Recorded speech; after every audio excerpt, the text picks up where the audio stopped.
ఓం శ్రీకృష్ణ పరబ్రహ్మణే నమః. భగవద్గీత 12వ అధ్యాయం భక్తి యోగంలో మనం 19వ శ్లోకంలో భక్తునికి ఉండవలసిన చివరి 5 లక్షణాలలో తుల్యనింద స్తుతిర్మౌని అన్న శ్లోకంలో తుల్యనింద స్తుతి అన్న పదానికి తెలుసుకున్నాం తుకారాం కథ ద్వారా. మౌని అన్న పదానికి తెలుసుకుందాం. మౌని అన్న ముని అన్న ఒకటే. ముని అంటే మననశీలుడు అని తాను విన్న భగవత్ సంబంధమైన విషయాలను నిరంతరము మననము చేసుకుంటూ ఇక అన్య విషయాలను మాట్లాడకుండా ఉండేవాడు. మాట్లాడటానికి వీలు లేక ఉండేవాడు మౌని. మౌనం అంటే మాట్లాడకుండా ఉండటమని మాత్రం తెలుసుకొని ఏ విషయము మాట్లాడకుండా మూతి బిగించుకొని కూర్చున్నవాడు మౌని కాదు. ఏ భగవత్ సంబంధమైన విషయాలను మాట్లాడవలసి వచ్చినా, ఎవరన్నా ఏదైనా సందేహం అడిగినా ఈరోజు మౌనంలో ఉన్నాను కనుక మాట్లాడను అని మూతి బిగించుకొని కూర్చున్నవాడు మౌని కాదు. ఇంకా విచిత్రం ఏమిటంటే అన్ని విషయాలకు సైగల ద్వారా సమాధానం ఇస్తుంటారు ఈ మౌనులు. తాళపు చెవి ఎక్కడ పెట్టావో అని ఇంట్లో వారు అడిగారనుకో, పలానా గదిలో గూటిలో పెట్టానని చెప్పడానికి 1/2 నిమిషం సరిపోతుంది. దానిని సైగలతో తెలియజేయడానికి 10 నిమిషాలు కూడా చాలదు. ఇది ఒక రకం మౌనం. తాను విన్నటువంటి లేదా చదివినటువంటి ఆధ్యాత్మిక విషయాలను కానీ, భగవత్ తత్వాన్ని కానీ, భగవంతుని వైభవాన్ని కానీ, కథలను కానీ ప్రశాంతమైన నిర్మలమైన మనసుతో నిరంతరం మననం చేస్తూ ఉండటమే నిజమైన మౌనం. అట్టివాడే నిజమైన మౌని. అలా మననం చేసుకుంటూ ఉండేవానికి ఇతరులతో మాట్లాడవలసిన అవసరమే ఉండదు, మాట్లాడటం కుదరదు.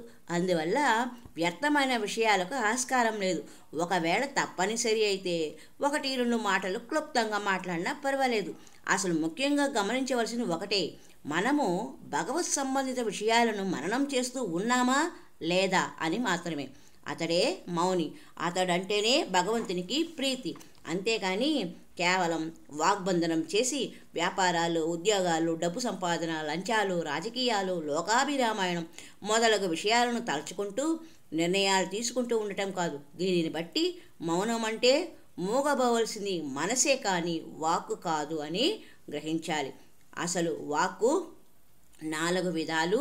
అది పరా, పశ్యంతి, మధ్యమ, వైఖరి అని. ఈ మనం ఎల్లప్పుడూ లోక వ్యవహారాలు, వ్యర్థ ప్రసంగాలు, చెప్పిందే చెప్పి సాగతీయటాలు ఇవన్నీ వైఖరి అంటారు. లోకంలో వీరే ఎక్కువ. వీరు వాక్కును వ్యర్థం చేయడమే కాక అనేక అబద్ధాలు మాట్లాడటం జరుగుతుంది.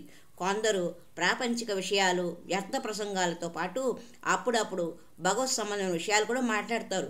వీరి వాక్కులని మధ్యమ అంటారు. భగవత్ సంబంధ విషయాలు కానీ, ప్రాపంచిక విషయాలు కానీ ఏవైనా సరే ఉన్నది ఉన్నట్లుగా మాట్లాడేవారి వాక్కు పశ్యంతి.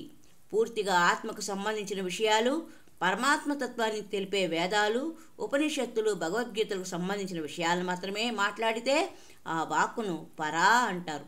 మనము వైఖరి వాక్కును, మధ్యమ వాక్కును పశ్యంతినందు, పశ్యంతి వాక్కును పరావాక్కునందు లయము చేసి శ్రీ పరబ్రహ్మను నేనే అని గ్రహించి అలా ఉండిపోవడమే నిజమైన మౌనం. భక్తుడు వాక్కును అధీనంలో ఉంచుకొని కేవలంగా ఉండాలి. అదే నిజమైన మౌనం. అట్టివాడే భగవంతునికి ప్రియ భక్తుడు.